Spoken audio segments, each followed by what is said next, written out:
That's basic training, all your drilling and all that jazz. Okay. Once you have accomplished basic training, then you're training to fight. So you're advanced to contact, defense, in the attack, that kind of thing.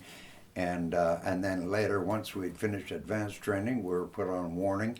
140 of us, the full train company was put on warning to go to Fort Lewis, where we would get 2 weeks training and then ship out to Korea.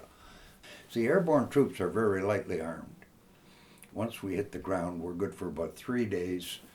After that, we have to be resupplied. We have no heavy weapons, so we can't fight off tanks or that kind of thing. We're not just peacekeepers, we're first peacemakers and then peacekeepers. In June '53, and the truce was being signed in Korea at Panmunjom, so we were shipped back to the regiment, and then we were put on draft as a total brigade to go to Germany. We were part of the British Army on the Rhine, and at that time, in early '53, the Cold War with the USSR was heating up, and there was a very,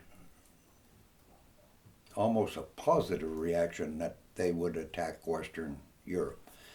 And so we went over there to be the first line of defense, which was a suicide mission because the Russians at that time were using atomic artillery.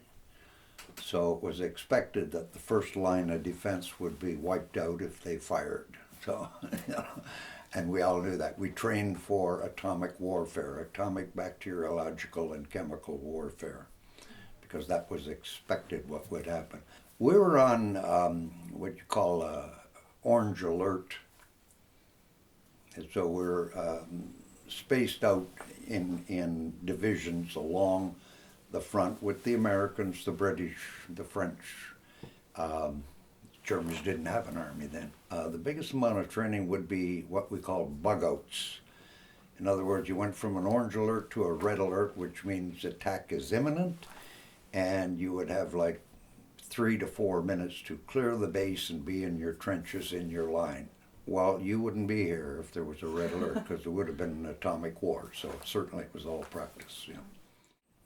During the Second World War, he was instrumental in liberating the concentration camp of Bergen-Belsen, and so he made that a forced tour. The whole regiment was taken up there and toured that camp, and that will forever be in my mind because it was just a mass slaughter of